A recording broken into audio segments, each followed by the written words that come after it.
ಕ್ಷಣಗಳಲ್ಲಿ ರಾಜ್ಯದ ಲಾಕ್ಡೌನ್ ಭವಿಷ್ಯ ಫೈನಲ್. ಕೊರೋನಾ ವಿರುದ್ಧ ಸೆಮಿ ಲಾಕ್ಡೌನ್ನ ಕರ್ಫ್ಯೂ ಅಸ್ತ್ರನ ರಾಜಧಾನಿ ಬೆಂಗಳೂರಿಗೆ ಪ್ರತ್ಯೇಕ ಮಾರ್ಗಸೂಚಿ ಫಿಕ್ಸ್. ಕೆಲವೇ ಕ್ಷಣಗಳಲ್ಲಿ ಲಾಕ್ಡೌನ್ ಭವಿಷ್ಯ ನಿರ್ಧಾರವಾಗುತ್ತಾ? ಕಠಿಣ ಕ್ರಮಗಳ ಬಗ್ಗೆ ಸಿಎಂ ನೀಡಿದ ಸುಳಿವೇನು? ಈಗಾಗಲೇ ಸಭೆ ನಡೆಸಿರೋ ಟಾಸ್ಕ್ ಫೋರ್ಸ್ ಏನೆಲ್ಲ ಶಿಫಾರಸು ಮಾಡಲಿದೆ ನೋಡೋಣ ಮತ್ತೆ ಲಾಕ್ಡೌನ್ ನ್ಯೂಸ್ ಎಕ್ಸ್‌ಪ್ರೆಸ್‌ನಲ್ಲಿ. ಇನ್ನು ಕೆಲವೇ ಹೊತ್ತಿನಲ್ಲಿ ಕರುನಾಡಿನ ಭವಿಷ್ಯ ನಿರ್ಧಾರವಾಗಲಿದೆ. ತಜ್ಞರು, ಸಚಿವರ ಜೊತೆ ಮುಖ್ಯಮಂತ್ರಿ ಬಸವರಾಜ ಬೊಮ್ಮಾಯಿ ಮಹತ್ವದ ಸಭೆ ನಡೆಸಲಿದ್ದು, ಸಭೆ ಬಳಿಕ ಲಾಕ್ಡೌನ್ ಭವಿಷ್ಯ ಹೊರಬೀಳಲಿದೆ. Semi lockdown, weekend curfew, night curfew, 50-50 rules ಬಗ್ಗೆ ತೀರ್ಮಾನ ಕೈಗೊಳ್ಳಲಿದ್ದಾರೆ. ಶಾಲಾ ಕಾಲೇಜು ಬಂದ್ ಬಗ್ಗೆಯೂ ನಿರ್ಧರಿಸುವ ಸಾಧ್ಯತೆ ಇದೆ.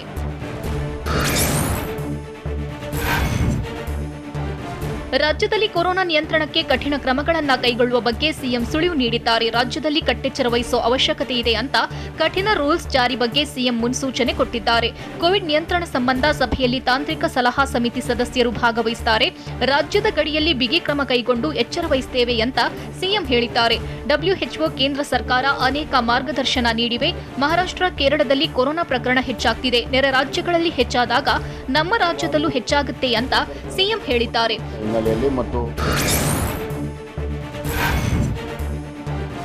ರಾಜ್ಯದಲ್ಲಿ ಕಳೆದೊಂದು ವಾರದಿಂದ ಕೊರೋನಾ ಮತ್ತು ಒಮಿಕ್ರಾನ್ ಹೆಚ್ಚಾಗ್ತಿದೆ. ಹೀಗಾಗಿ ಬರುವ ದಿನದಲ್ಲಿ ಸುದೀರ್ಘ ಕ್ರಮ ಕೈಗೊಳ್ಳಬೇಕಾಗಿದೆ ಅಂತ ಮುಖ್ಯಮಂತ್ರಿ ಬಸವರಾಜ ಬೊಮ್ಮಾಯಿ ತಿಳಿಸಿದ್ದಾರೆ. ಔಷಧಿ ಸೇರಿದಂತೆ ಎಲ್ಲಾ ವ್ಯವಸ್ಥೆ ಮಾಡಿಕೊಳ್ಳಲಾಗಿದೆ. ಲಾಕ್ಡೌನ್, ಸೆಮಿ ಲಾಕ್ಡೌನ್ ಬಗ್ಗೆ ತಜ್ಞರ ಸಭೆ ನಂತರ ನಿರ್ಧಾರ ಮಾಡ್ತೇವೆ. ಕೊರೋನಾ ನಿಯಂತ್ರಣಕ್ಕೆ ಜನರ ಸಹಕಾರ ಕೂಡ ಅಗತ್ಯವಿದೆ.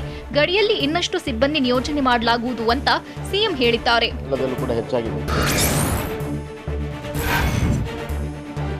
ಕೊರೋನಾ ನಿಯಂತ್ರಣ ಮಾಡಲು ತುರ್ತು ಕ್ರಮಕ್ಕೆ ಸಲಹೆ ನೀಡಲು ತಜ್ಞರು ರೆಡಿಯಾಗಿದ್ದಾರೆ. ಈಗಾಗಲೇ ಕೋವಿಡ್ ತಾಂತ್ರಿಕ ಸಲಹಾ ಸಮಿತಿ ಸಭೆ ನಡೆಸಿದ್ದು, ಸಿಎಂ ನೇತೃತ್ವದ ಸಭೆಯಲ್ಲಿ ಸಲಹೆ ನೀಡಲಿದ್ದಾರೆ.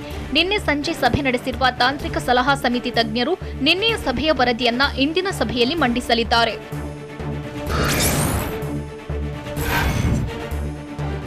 ಸಿಎಂ ಬೊಮ್ಮಾಯಿ ಸಭೆಯಲ್ಲಿ 50-50 ರೂಲ್ಸ್ ಜಾರಿಗೆ ತಜ್ಞರು ಶಿಫಾರಸು ಮಾಡುವ ಸಾಧ್ಯತೆ ಇದೆ. ತಾಂತ್ರಿಕ ಸಲಹಾ ಸಮಿತಿ ಸೆಮಿ ಲಾಕ್ಡೌನ್ಗೆ ಸಲಹೆ ನೀಡಲು ತಯಾರಾಗಿದ್ದು, ಈಜುಕೊಳ, ಜಿಮ್ 50% ಅವಕಾಶ ಕೊಡಬೇಕು, ಥಿಯೇಟರ್, ಮಾಲ್ಗಳಿಗೂ 50% ಅವಕಾಶ ಇರಬೇಕು ಅಂತ ಸಲಹೆ ನೀಡುವ ಸಾಧ್ಯತೆ ಇದೆ.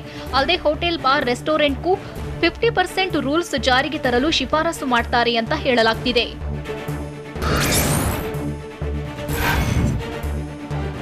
ತೀವ್ರ ಮಟ್ಟದಲ್ಲಿ ಹಬ್ಬುತ್ತಿರುವ ಕೊರೋನಾ ನಿಯಂತ್ರಣಕ್ಕೆ ರಾಜ್ಯದಲ್ಲಿ ಮಂದಿರ, ಮಸೀದಿ, ಚರ್ಚ್ ಬಂದಾಗುವ ಸಾಧ್ಯತೆ ಇದೆ. ಧಾರ್ಮಿಕ ಕೇಂದ್ರಗಳನ್ನು ಕ್ಲೋಸ್ ಮಾಡಲು ಸಲಹಾ ಸಮಿತಿಯಿಂದ ಸರ್ಕಾರಕ್ಕೆ ಶಿಫಾರಸು ಮಾಡುವ ಸಾಧ್ಯತೆ ಇದೆ. ಧಾರ್ಮಿಕ ಕೇಂದ್ರಗಳನ್ನು ಬಂದ್ ಮಾಡಿ ಭಕ್ತರಿಗೆ ಅವಕಾಶ ನೀಡದೆ ಕೇವಲ ಅರ್ಚಕರಿಗೆ ಮಾತ್ರ ಪೂಜೆ ಮಾಡಲು ಅವಕಾಶ ಕೊಡ್ತಾರೆ ಎನ್ನಲಾಗಿದೆ.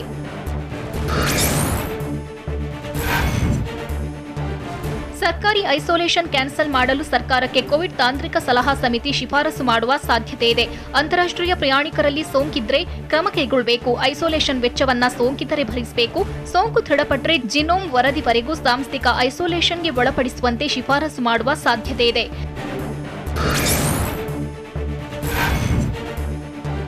ದೆಹಲಿ ಮಾದರಿಯಲ್ಲೇ ಬೆಂಗಳೂರಿನಲ್ಲೂ ವೀಕೆಂಡ್ ಕರ್ಫ್ಯೂ ಜಾರಿಯಾಗುತ್ತಾ ಅನ್ನೋ ಕುತೂಹಲ ಮೂಡಿದೆ. ದೆಹಲಿಯಲ್ಲಿ ಕೊರೋನಾ ಕಟ್ಟಿ ಹಾಕಲು ವೀಕೆಂಡ್ ಕರ್ಫ್ಯೂ ಜಾರಿ ಮಾಡಿದ್ದು, ಶನಿವಾರ, ಭಾನುವಾರ ಕಂಪ್ಲೀಟ್ ಬಂದ್ ಆಗಲಿದೆ. ದೆಹಲಿಯಲ್ಲಿ 6.45% ಪಾಸಿಟಿವಿಟಿ ರೇಟ್ ಇದ್ದು, ಕಠಿಣ ಕ್ರಮ ಕೈಗೊಳ್ಳಲಾಗಿದೆ. ಸರ್ಕಾರಿ ಸಿಬ್ಬಂದಿಗೆ ವರ್ಕ್ ಫ್ರಂ ಹೋಮ್ಗೆ ತಿಳಿಸಿದ್ದು, ಖಾಸಗಿ ಕಚೇರಿಗಳಲ್ಲಿ 50% ಸಿಬ್ಬಂದಿಗೆ ಮಾತ್ರ ಅವಕಾಶವಿದೆ.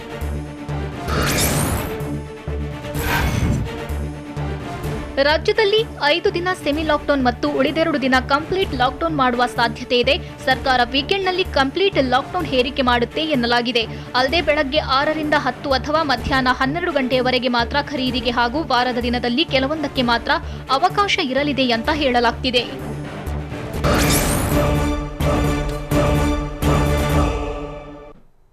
ಕೊರೋನಾ ನಿಯಂತ್ರಣಕ್ಕೆ ರಾಜ್ಯದಲ್ಲಿ ಸೆಮಿ ಲಾಕ್ಡೌನ್ ಜಾರಿ ಮಾಡ್ತಾರಾ? ಶಾಲಾ ಕಾಲೇಜ್ ಬಂದ್, ಧಾರ್ಮಿಕ ಕೇಂದ್ರಗಳಿಗೆ 50-50 ರೂಲ್ಸ್. ಶಾಲೆಗಳಿಗೆ ರಜೆ ಘೋಷಿಸೋ ಬಗ್ಗೆಯೂ ಇಂದೇ ತೀರ್ಮಾನವಾಗುತ್ತಾ? ನೋಡೋಣ ಟಾಪ್ ರೂಲ್ಸ್ ನ್ಯೂಸ್ ಎಕ್ಸ್‌ಪ್ರೆಸ್‌ನಲ್ಲಿ.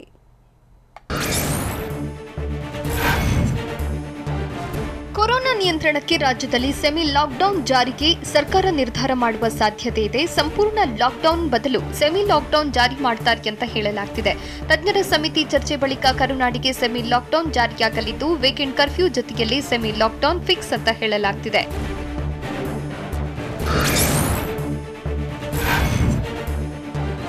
ರಾಜ್ಯದಲ್ಲಿ ಸೆಮಿ ಲಾಕ್ಡೌನ್ ರೂಲ್ಸ್ ಜಾರಿಯಾಗುವ ಸಾಧ್ಯತೆ ಇದೆ. ಕೊರೋನಾ ಹರಡೋದನ್ನು ತಡೆಯಲು 50% ಸಾಮರ್ಥ್ಯದಲ್ಲಿ ಆಡಳಿತಾತ್ಮಕ ಕೆಲಸ ನಡೆಯುತ್ತೆ ಅಂತ ಹೇಳಲಾಗ್ತಿದೆ. ಅನಿವಾರ್ಯವಿದ್ರೆ ಮಾತ್ರ ಕಚೇರಿಯಲ್ಲಿ ಕೆಲಸ ಮಾಡಲು ಅವಕಾಶ ನೀಡಲಿದ್ದು, ಬಯೋಮೆಟ್ರಿಕ್ ಹಾಜರಾತಿ ಕ್ಯಾನ್ಸಲ್ ಮಾಡಲಿದ್ದಾರೆ. ಅಲ್ಲದೆ ವರ್ಕ್ ಫ್ರಂ ಹೋಮ್ಗೆ ಹೆಚ್ಚಿನ ಆದ್ಯತೆ ಇರಲಿದೆ.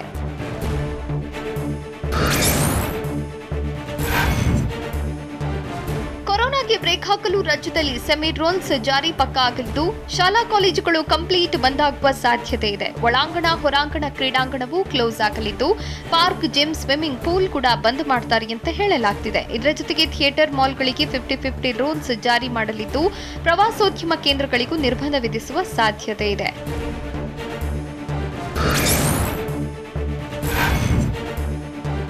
ಕೊರೋನಾ ಅಬ್ಬರದಿಂದಾಗಿ ರಾಜ್ಯದ ಧಾರ್ಮಿಕ ಕೇಂದ್ರಗಳಿಗೆ ಮತ್ತೆ ನಿರ್ಬಂಧ ವಿಧಿಸುವ ಸಾಧ್ಯತೆ ಇದೆ. ದೇವಸ್ಥಾನ, ಚರ್ಚ್, ಮಸೀದಿಗಳಿಗೆ 50-50 ರೂಲ್ಸ್ ಮಾಡ್ತಾರೆ ಅಂತ ಹೇಳಲಾಗ್ತಿದ್ದು, ಭಜನೆ, ಪ್ರಸಾದ ವಿತರಣೆಗೆ ನಿರ್ಬಂಧ ಹೇರಲಾಗಿದೆ. ಇನ್ನು ಜಾತ್ರೆ, ಉತ್ಸವಗಳಿಗೆ ಅನುಮತಿಯೇ ಇರುವುದಿಲ್ಲ ಎನ್ನಲಾಗಿದೆ.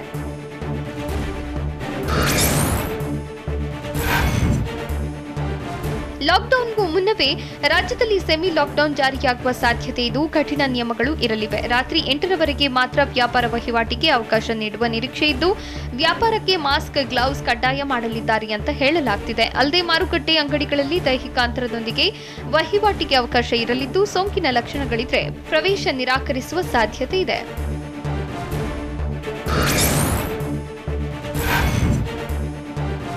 ರಾಜ್ಯದಲ್ಲಿ ಸೆಮಿ ಲಾಕ್ಡೌನ್ ಜಾರಿಯಾದರೂ ಮದ್ಯ ಮಾರಾಟಕ್ಕೆ ಬ್ರೇಕ್ ಬೀಳುವುದಿಲ್ಲ ಅಂತ ಹೇಳಲಾಗ್ತಿದೆ. ಬಾರ್, ಪೆಟ್ರೋಲ್ ಬಂಕ್ ಎಂದಿನಂತೆ ತೆರೆಯಲಿದ್ದು, ತುರ್ತು ಪ್ರಯಾಣಕ್ಕೆ ಮಾತ್ರ ಅನುಮತಿ ಇರಲಿದೆ. ಅನಾರೋಗ್ಯ ಸಮಸ್ಯೆಗೆ ಓಡಾಡಬಹುದಾಗಿದ್ದು, ಆಸ್ಪತ್ರೆ, ಮೆಡಿಕಲ್ಗೆ ಯಾವುದೇ ನಿರ್ಬಂಧವಿರುವುದಿಲ್ಲ ಎನ್ನಲಾಗಿದೆ.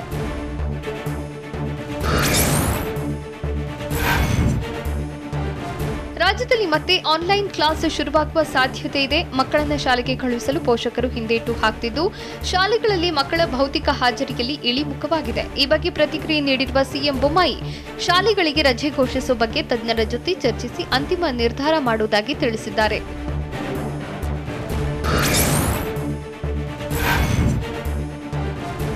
ರಾಜ್ಯ ಸರ್ಕಾರಕ್ಕೆ ತಜ್ಞರು ಕಠಿಣ ಕ್ರಮ ಕೈಗೊಳ್ಳುವಂತೆ ಸಲಹೆ ನೀಡಿದ್ದಾರೆ. ಪಾಸಿಟಿವಿಟಿ ರೇಟ್ 5% ಮೀರಿದ್ರೆ ಲಾಕ್ ಅಸ್ತ್ರ ಪ್ರಯೋಗಿಸಲು ತಿಳಿಸಿದ್ದಾರೆ. ವಾರದ ಪಾಸಿಟಿವಿಟಿ ದರ 5% ಜಾಸ್ತಿಯಾದ್ರೆ ಲಾಕ್ಡೌನ್ ಮಾಡುವಂತೆ ಸಲಹೆ ನೀಡಿದ್ದಾರೆ. ಅಲ್ಲದೆ ರಾಜ್ಯದ ಒಟ್ಟಾರೆ ಐಸಿಯು ಹಾಗೂ ಆಕ್ಸಿಜನ್ ಬೆಡ್ಗಳಲ್ಲಿ 40% ಬೆಡ್ ರೋಗಿಗಳಿಂದ ತುಂಬಿದ್ರೆ ಲಾಕ್ಡೌನ್ ಮಾಡಲು ತಿಳಿಸಿದ್ದಾರೆ.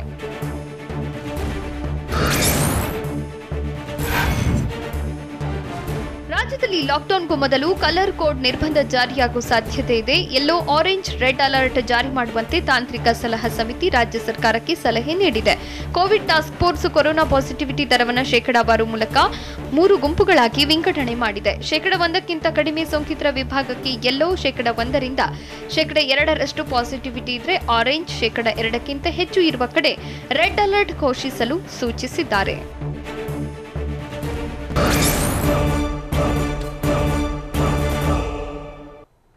ಕೊರೋನಾ ಕಟ್ಟಿ ಹಾಕಲು ಬೆಂಗಳೂರಿಗೆ ಪ್ರತ್ಯೇಕ ಮಾರ್ಗಸೂಚಿ ಪ್ರಕಟವಾಗುತ್ತಾ? ಕೆಲವು ಷರತ್ತುಗಳಿಗೆ ಸರ್ಕಾರದ ಬಳಿ ಪ್ರಸ್ತಾವನೆ ಸಲ್ಲಿಸುತ್ತಾ ಬಿಬಿಎಂಪಿ 3ನೇ ಅಲೆ ಎದುರಿಸಲು ಬೆಂಗಳೂರಿನಲ್ಲಿ ಹೇಗಿದೆ ತಯಾರಿ? ನೋಡೋಣ ಬೆಂಗಳೂರು ನ್ಯೂಸ್ ಎಕ್ಸ್‌ಪ್ರೆಸ್‌ನಲ್ಲಿ.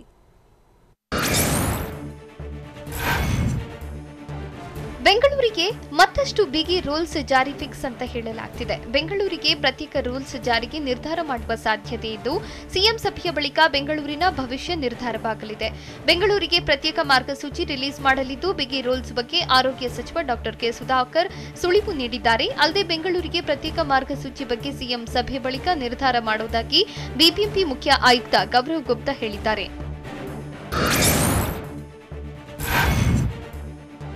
ಕೊರೋನಾ ನಿಯಂತ್ರಣಕ್ಕಾಗಿ ಬೆಂಗಳೂರಿಗೆ ಸರ್ಕಾರ ಪ್ರತ್ಯೇಕ ಮಾರ್ಗಸೂಚಿ ಪ್ರಕಟಿಸುವ ಸಾಧ್ಯತೆ ಇದೆ. ಮಾಲ್, ಥಿಯೇಟರ್, ಬಾರ್ ಅಂಡ್ ಪಬ್ಗೆ ರೂಲ್ಸ್ ಇರಲಿದ್ದು, ಹೋಟೆಲ್, ಬಸ್, ಮೆಟ್ರೋ ಸಂಚಾರಕ್ಕೆ ನಿಯಮ ಜಾರಿಯಾಗಲಿದೆ. ಬೆಂಗಳೂರಿನಲ್ಲಿ ಹೆಜ್ಜೆ ಹೆಜ್ಜೆಗೂ ಕಟ್ಟುಪಾಡು ಫಿಕ್ಸ್ ಅಂತ ಹೇಳಲಾಗ್ತಿದೆ.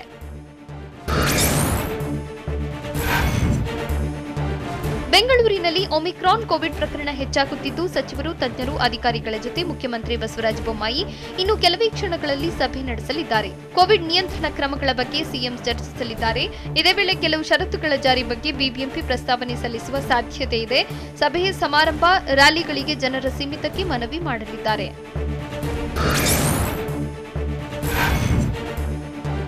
ಶಾಲೆಗಳ ಮೇಲೂ ಕೊರೋನಾ ಕರಿ ನೆರಳು ಬಿದ್ದಿದ್ದು ಬೆಂಗಳೂರು ಸೇರಿ ರಾಜ್ಯದಲ್ಲಿ ಶಾಲೆಗಳು ಬಂದ್ ಮಾಡುವ ಸಾಧ್ಯತೆ ಇದೆ. ಮಕ್ಕಳನ್ನ ಬಚಾವ್ ಮಾಡಲು ಶಾಲೆಗಳಿಗೆ ಬೀಗ ಹಾಕ್ತಾರೆ ಅಂತ ಹೇಳಲಾಗ್ತಿದ್ದು 1ರಿಂದ 9ನೇ ತರಗತಿ ಬಂದ್ ಮಾಡಲು ನಿರ್ಧರಿಸುವ ಸಾಧ್ಯತೆ ಇದೆ. 1ರಿಂದ 9ನೇ ತರಗತಿ ಮಕ್ಕಳಿಗೆ ಆನ್ಲೈನ್ ಕ್ಲಾಸ್ ಪಾಠ ಮಾಡಲಿದ್ದಾರೆ. ತಜ್ಞರ ಜೊತೆಗಿನ ಸಭೆ ಬಳಿಕ ಸ್ಕೂಲ್ ಬಂದ್ ಭವಿಷ್ಯ ನಿರ್ಧಾರವಾಗಲಿದೆ.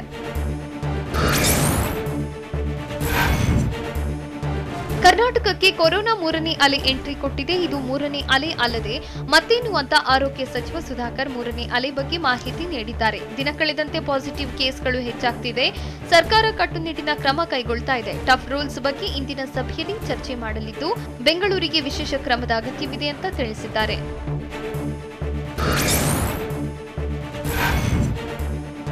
ನಮ್ಮ ಮುಂದೆ ಸಾಕಷ್ಟು ಸವಾಲುಗಳು ಇವೆ ಅಂತ ಆರೋಗ್ಯ ಸಚಿವ ಡಾಕ್ಟರ್ ಕೆ ಸುಧಾಕರ್ ಹೇಳಿದ್ದಾರೆ.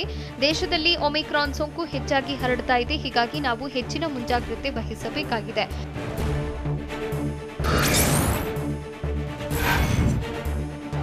ಕೋವಿಡ್ ನಿಯಂತ್ರಣಕ್ಕೆ ಅಗತ್ಯ ಕ್ರಮಗಳ ಬಗ್ಗೆ ಸಿಎಂ ನೇತೃತ್ವದ ಸಭೆಯಲ್ಲಿ ನಿರ್ಧಾರ ಮಾಡುವುದಾಗಿ ಸಚಿವ ಡಾಕ್ಟರ್ ಕೆ ಸುಧಾಕರ್ ತಿಳಿಸಿದ್ದಾರೆ. ದಿನೇ ದಿನೇ ಕೊರೋನಾ ಪ್ರಕರಣಗಳು ಹೆಚ್ಚಾಗ್ತಿವೆ. ಬೆಂಗಳೂರಿನಲ್ಲಿ ನಿನ್ನೆ ಹೆಚ್ಚು ಕೊರೋನಾ ಪ್ರಕರಣ ಬಂದಿದೆ. ಹೀಗಾಗಿ ಏರ್ಪೋರ್ಟ್ನಲ್ಲಿ ಮತ್ತಷ್ಟು ನಿಗಾ ವಹಿಸುತ್ತೇವೆ ಎಂದು ಆರೋಗ್ಯ ಸಚಿವ ಡಾಕ್ಟರ್ ಕೆ ಸುಧಾಕರ್ ಹೇಳಿದ್ದಾರೆ.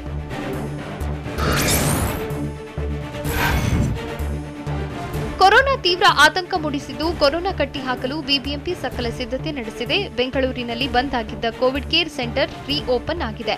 ಈ ಬಗ್ಗೆ ಬಿಬಿಎಂಪಿ ಮುಖ್ಯ ಆಯುಕ್ತ ಗೌರವ್ ಗುಪ್ತಾ ಮಾಹಿತಿ ನೀಡಿದ್ದು, ಪ್ರತಿ ವಿಧಾನಸಭಾ ಕ್ಷೇತ್ರದಲ್ಲಿ ಒಂದೊಂದು ಕೇರ್ ಸೆಂಟರ್ ತೆರೆದು ಸಿದ್ಧತೆ ಮಾಡಿಕೊಳ್ತಿದ್ದೇವೆ. ಪ್ರತಿಯೊಂದು ಆಸ್ಪತ್ರೆ ಜೊತೆಗೆ ಚರ್ಚಿಸಿ ಬೆಡ್ ನಿಗದಿ ಮಾಡ್ತೇವೆ ಅಂತ ಹೇಳಿದ್ದಾರೆ.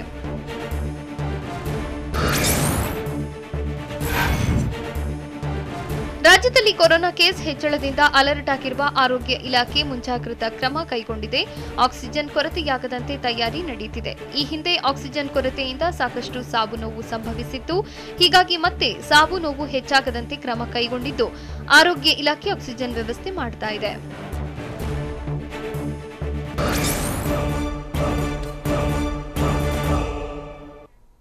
ರಾಮನಗರದ ಗಲಾಟೆ ಬಗ್ಗೆ ಕಾಂಗ್ರೆಸ್ ಬಿಜೆಪಿ ನಡುವೆ ವಾಕ್ಸಮರ ಹೇಗಿತ್ತು? ಕಮಲ ಕಾರ್ಯಕರ್ತರ ಪ್ರತಿಭಟನೆಗೆ ಡಿಕೆ ಸುರೇಶ್ ಟಕ್ಕರ್ ಕೊಟ್ಟಿದ್ದೇಗೆ? ಡಿಕೆಶಿ ಬ್ಲಡ್ ಡೇಂಜರ್ ಬ್ಲಡ್ ಅಂತ ಗುಡುಗಿದ್ಯಾರು? ನೋಡೋಣ ರಾಮನಗರ ಯುದ್ಧ ನ್ಯೂಸ್ ಎಕ್ಸ್‌ಪ್ರೆಸ್‌ನಲ್ಲಿ.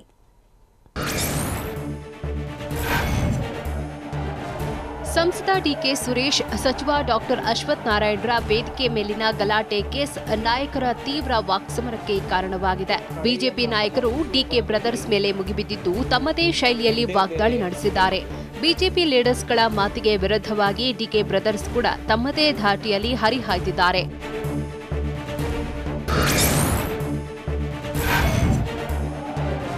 ಸಚಿವ ಅಶ್ವಥ್ ನಾರಾಯಣ್ ನನಗೆ ಸವಾಲ್ ಹಾಕಿದ್ದಲ್ಲ, ರಾಮನಗರದ ಜನರಿಗೆ ಹಾಕಿದ ಸವಾಲ್ ಅಂತ ಬೆಂಗಳೂರಲ್ಲಿ ಸಂಸದ ಡಿಕೆ ಸುರೇಶ್ ಕಿಡಿಕಾರಿದ್ದಾರೆ. ಕೆಂಪೇಗೌಡರು ಅಂಬೇಡ್ಕರ್ಗೆ ಮಾಡಿದ ಅವಮಾನ, ಇಲ್ಲೇನಿದ್ರೂ ಸಂಸದ ಡಿಕೆ ಸುರೇಶ್ ಕೇವಲ ನೆಪ ಮಾತ್ರ. ಸಚಿವರು ರಾಮನಗರದ ಜನರ ಸ್ವಾಭಿಮಾನ ಕೆಣಕುವ ಕೆಲಸ ಮಾಡಿದ್ದಾರೆ. ಗಂಡಸ್ತನದ ಬಗ್ಗೆ ಚರ್ಚೆಗೆ ಸಮಯ ನಿಗದಿ ಮಾಡಲು ಹೇಳಿದ್ದೇನೆ. ಗಂಡಸ್ತನದ ಮಾತು ಯಾಕೆ ಬರುತ್ತೆ? ನಾನು ಪಲಾಯನ ಮಾಡಲ್ಲ ಅಂತ ಹೇಳಿದ್ದಾರೆ.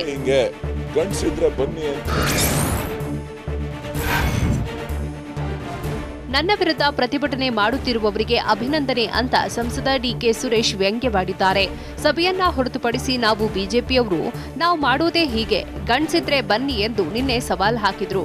ಬಿಜೆಪಿ ರಾಜ್ಯಾಧ್ಯಕ್ಷರೇ ಹೀಗೆ ಮಾತಾಡುವುದು ನಿಮ್ಮ ಸಂಸ್ಕೃತಿಯೇ ಎಂದು ಡಿಕೆ ಸುರೇಶ್ ಪ್ರಶ್ನಿಸಿದ್ದಾರೆ. ಪ್ರಚೋದನೆ, ಭಾವನಾತ್ಮಕ ವಿಚಾರಗಳು ಬಿಜೆಪಿ ಅಜೆಂಡಾ ಅಂತ ಬಿಜೆಪಿ ವಿರುದ್ಧ ವಾಗ್ದಾಳಿ ನಡೆಸಿದ್ದಾರೆ.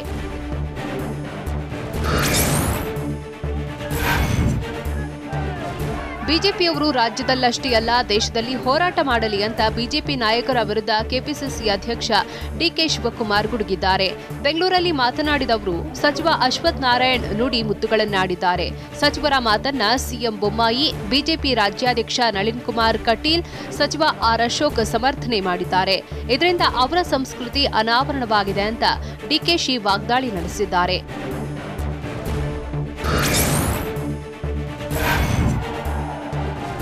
ರಾಮನಗರದಲ್ಲಿ ನಿನ್ನೆ ನಡೆದಿದ್ದ ಸಚಿವರು ಮತ್ತು ಸಂಸದರ ನಡುವೆ ಗಲಾಟೆ ವಿಚಾರಕ್ಕೆ ಸಂಬಂಧಪಟ್ಟಂತೆ ಪ್ರತಿಕ್ರಿಯೆ ನೀಡಲು ಬಿಎಸ್ವೈ ನಿರಾಕರಿಸಿದ್ದಾರೆ. ಸಿದ್ದರಾಮಯ್ಯ ಕೂಡ ಪ್ರತಿಕ್ರಿಯೆ ನೀಡಲು ನಕಾರ ವ್ಯಕ್ತಪಡಿಸಿದ್ದಾರೆ. ಏನಾಯಿತು ಎಂದು ನನಗೆ ಗೊತ್ತಿಲ್ಲ ಅಂತ ಸಿದ್ದರಾಮಯ್ಯ ಹೇಳಿ ಮಾಧ್ಯಮಗಳ ಪ್ರಶ್ನೆಗೆ ಉತ್ತರಿಸದೆ ನಡೆದಿದ್ದಾರೆ.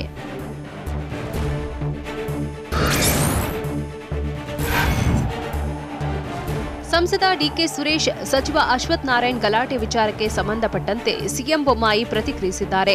ಅವರ ವರ್ತನೆ ಕರ್ನಾಟಕದ ಸಂಸ್ಕೃತಿಯಲ್ಲ. ಮಾತಿನಿಂದ ನಮ್ಮ ವಿಚಾರ ಹೇಳಬಹುದು, ಆದರೆ ಇಂತಹ ರೀತಿಯ ವರ್ತನೆ ಸರಿಯಲ್ಲ ಅಂತ ಕಲಬುರಗಿಯಲ್ಲಿ ಹೇಳಿದ್ದಾರೆ.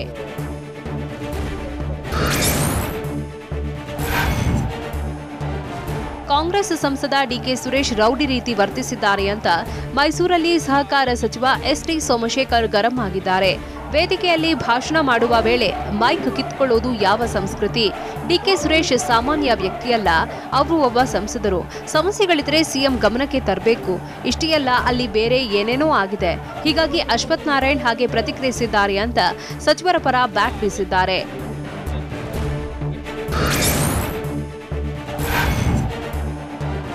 ವೇದಿಕೆ ಮೇಲೆ ಸಚಿವರ ಮೇಲೆ ಹಲ್ಲೆಗೆ ಮುಂದಾಗಿರುವುದು ಖಂಡನೀಯ ಅಂತ ದೆಹಲಿಯಲ್ಲಿ ಸಿಟಿ ರವಿ ಕಿಡಿಕಾರಿದ್ದಾರೆ. ಸಂಸದರಿಗೆ ಅಭಿವೃದ್ಧಿಯ ಬಗ್ಗೆ ಹೇಳುವುದಕ್ಕೆ ಅವಕಾಶ ಇತ್ತು, ಆದರೆ ಗೂಂಡಾಗಿರಿ, ದೌರ್ಜನ್ಯ ಮೂಲಕ ಹೇಳುವುದಕ್ಕೆ ಹೋಗಿದ್ದಾರೆ. ಸಿದ್ದರಾಮಯ್ಯ ಕೂಡ ಡಿಕೆ ಸುರೇಶ್ ನಡೆ ಖಂಡಿಸಿಲ್ಲ. ತಮ್ಮನ ನಡೆ ಸಮರ್ಥಿಸುವ ನಿಟ್ಟಿನಲ್ಲಿ ಡಿಕೆಶಿ ಮಾತನಾಡಿದ್ದಾರೆ. ಗಂಡಸ್ತನ ಭಾಷೆ ಬಳಸೋದು ಹಳೆ ಮೈಸೂರು ಭಾಗದಲ್ಲಿ ಸಹಜ. ಅವರನ್ನೇನು ನಿರ್ವೀರ್ಯರು ಅಂತ ಏನು ಹೇಳಿಲ್ವಲ್ಲ. ಗಂಡಸ್ತನ ಎನ್ನುವುದು ಅಸಂಸದೀಯ ಪದ ಅಲ್ಲ ಅಂತ ಸಿಟಿ ರವಿ ಸಚಿವರನ್ನ ಸಮರ್ಥಿಸಿಕೊಂಡಿದ್ದಾರೆ.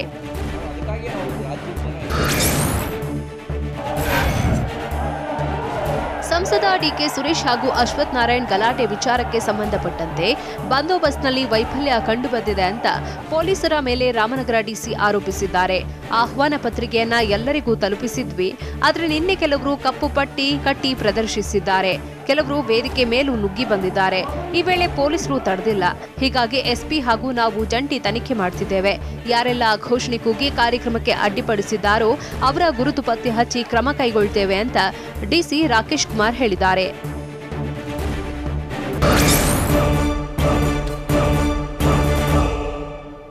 ಮೇಕೆದಾಟು ಪಾದಯಾತ್ರೆ ಬಗ್ಗೆ ಕಾಂಗ್ರೆಸ್ ಬಿಜೆಪಿ ಟಾಕ್ ವಾರ್ ಹೇಗಿತ್ತು? ಮೋದಿಗೆ ಒಂದು ನಮಗೊಂದು ಕಾನೂನಾ ಅಂತ ಸಿದ್ದರಾಮಯ್ಯ ಪ್ರಶ್ನಿಸಿದ್ದೇಕೆ? 22 ವರ್ಷದ ಬಳಿಕ ಒಂದಾದ ತಾಯಿ ಮಗಳ ಸಂಭ್ರಮ ಹೇಗಿತ್ತು? ನೋಡೋಣ ಕರ್ನಾಟಕ ನ್ಯೂಸ್ ಎಕ್ಸ್‌ಪ್ರೆಸ್‌ನಲ್ಲಿ.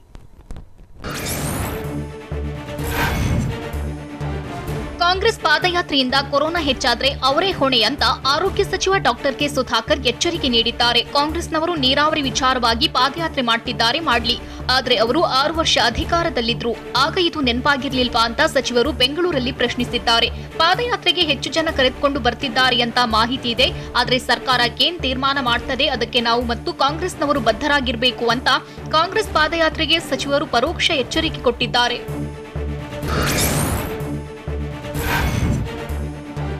ಕೋವಿಡ್ ಕಂಟ್ರೋಲ್ ಮಾಡುವ ಜವಾಬ್ದಾರಿ ಯಾರದ್ದು ಅಂತ ವಿಪಕ್ಷ ನಾಯಕ ಸಿದ್ದರಾಮಯ್ಯ ಪ್ರಶ್ನೆ ಮಾಡಿದ್ದಾರೆ. ಕೊರೋನಾ ನಿಯಂತ್ರಣ ಮಾಡೋದು ಆರೋಗ್ಯ ಸಚಿವ ಡಾಕ್ಟರ್ ಕೆ ಸುಧಾಕರ್ ಕೆಲಸ. ಇವರು ಸರಿಯಾಗಿ ನಿಯಂತ್ರಣ ಮಾಡೋದಕ್ಕೆ ಕೋವಿಡ್ ಹೆಚ್ಚಳವಾಗಿದೆ ಅಂತ ಆರೋಪಿಸಿದ್ರು. ಅಲ್ಲದೆ ಮೇಕೆದಾಟು ವಿಚಾರವಾಗಿ ನಾವೇನು ನಿಯಮ ಮೀರಿ ಪಾದಯಾತ್ರೆ ಮಾಡೋದಿಲ್ಲ, ಕೋವಿಡ್ ನಿಯಮ ಪಾಲಿಸಿ ಪಾದಯಾತ್ರೆ ಮಾಡ್ತೇವೆ ಅಂತ ಸ್ಪಷ್ಟಪಡಿಸಿದ್ದಾರೆ.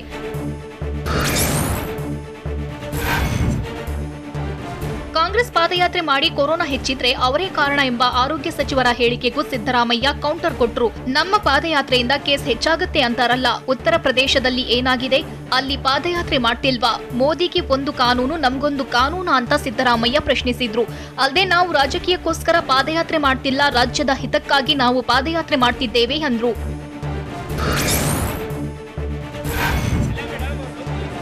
ಮೇಕೆದಾಟು ಪಾದಯಾತ್ರೆಯಿಂದ ಕೊರೋನಾ ಸ್ಫೋಟವಾದರೆ ಕಾಂಗ್ರೆಸ್ ಹೊಣೆ ಎಂಬ ಸುಧಾಕರ್ ಹೇಳಿಕೆಗೆ ಕೆಪಿಸಿಸಿ ಅಧ್ಯಕ್ಷ ಡಿಕೆ ಶಿವಕುಮಾರ್ ತಿರುಗೇಟು ನೀಡಿದ್ದಾರೆ. ಈಗಾಗಲೇ ನಮ್ಮ ವಿರುದ್ಧ ಪ್ರಕರಣ ದಾಖಲಿಸಿದ್ದಾರೆ. ಬಿಜೆಪಿಯವರು ಮೆರವಣಿಗೆ ಮಾಡಿದ್ರೂ ಕೇಸ್ ಹಾಕಿಲ್ಲ. ಏನೇ ಆದ್ರೂ ನಾವು ಜನರ ಧ್ವನಿಯಾಗಿ ಕೆಲಸ ಮಾಡ್ತೇವೆ, ನಮ್ಮ ಪಾದಯಾತ್ರೆ ಯಾವುದೇ ಕಾರಣಕ್ಕೂ ನಿಲ್ಲೋದಿಲ್ಲ ಅಂತ ಬೆಂಗಳೂರಿನಲ್ಲಿ ಡಿಕೆ ಶಿವಕುಮಾರ್ ಹೇಳಿದ್ದಾರೆ.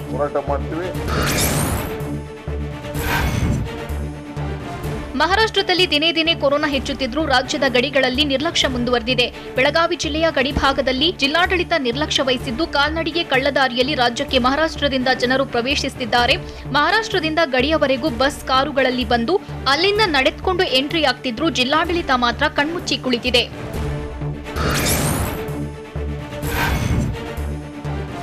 ಬಿಜೆಪಿ ಬೆಂಬಲಿಸಲು ಶಾಸಕರಿಗೆ ಆಮಿಷ ಆರೋಪ ಸಂಬಂಧ ಸಚಿವ ಸಿಎನ್ ಅಶ್ವಥ್ ನಾರಾಯಣ್ ಹಾಗೂ ಶಾಸಕರಿಗೆ ರಿಲೀಫ್ ಸಿಕ್ಕಿದೆ. ಶ್ರೀನಿವಾಸ್ ಗೌಡ, ಎಸ್ಆರ್ ವಿಶ್ವನಾಥ್, ಸಿಪಿ ಯೋಗೇಶ್ವರ್ ಮತ್ತು ಅಶ್ವಥ್ ನಾರಾಯಣ್ ವಿರುದ್ಧದ ಸಮನ್ಸ್ ಹೈಕೋರ್ಟ್ ರದ್ದುಪಡಿಸಿದ್ದು, ವಿಶೇಷ ಕೋರ್ಟ್ಗೆ ಪ್ರಕರಣವನ್ನ ಹೈಕೋರ್ಟ್ ಮರಳಿಸಿದೆ. ಪಕ್ಷಾಂತರಕ್ಕೆ ಬಿಜೆಪಿ ನಾಯಕರಿಂದ ಶಾಸಕರಿಗೆ ಆಮಿಷ ಆರೋಪ ಸಂಬಂಧ ಟಿಜೆ ಅಬ್ರಹಾಂ ಖಾಸಗಿ ದೂರು ದಾಖಲಿಸಿದ್ರು. ಹೀಗಾಗಿ ವಿಶೇಷ ಕೋರ್ಟ್ ಸಮನ್ಸ್ ಜಾರಿಗೆ ಆದೇಶಿಸಿತ್ತು.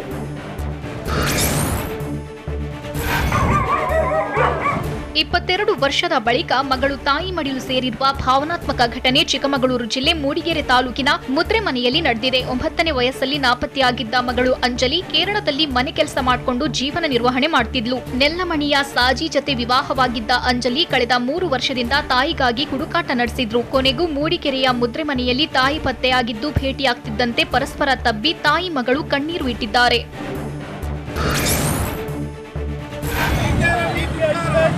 ಸಂಸದ ಡಿಕೆ ಸುರೇಶ್ ವಿರುದ್ಧ ಪ್ರತಿಭಟನೆ ವೇಳೆ ಕೋಲಾರದಲ್ಲಿ ಬಿಜೆಪಿ ಕಾರ್ಯಕರ್ತರು ಎಡವಟ್ಟು ಮಾಡಿದ್ದಾರೆ. ಸಂಸದ ಡಿಕೆ ಸುರೇಶ್ ಬದಲು ಐಎಎಸ್ ಅಧಿಕಾರಿ ದಿವಂಗತ ಡಿಕೆ ರವಿಗೆ ಧಿಕ್ಕಾರ ಕೂಗಿರುವ ಘಟನೆ ಶ್ರೀನಿವಾಸಪುರದಲ್ಲಿ ನಡೆದಿದೆ. ಇನ್ನು ಬಿಜೆಪಿ ಕಾರ್ಯಕರ್ತರ ಘೋಷಣೆಗೆ ರವಿ ಅಭಿಮಾನಿಗಳು ಗರಂ ಆಗಿದ್ದು, ಅಭಿಮಾನಿಗಳ ಆಕ್ಷೇಪದ ಬಳಿಕ ಎಚ್ಚೆತ್ತ ಕಾರ್ಯಕರ್ತರು ಸಂಸದ ಡಿಕೆ ಸುರೇಶ್ಗೆ ಧಿಕ್ಕಾರ ಎಂದು ಘೋಷಣೆ ಕೂಗಿದ್ದಾರೆ.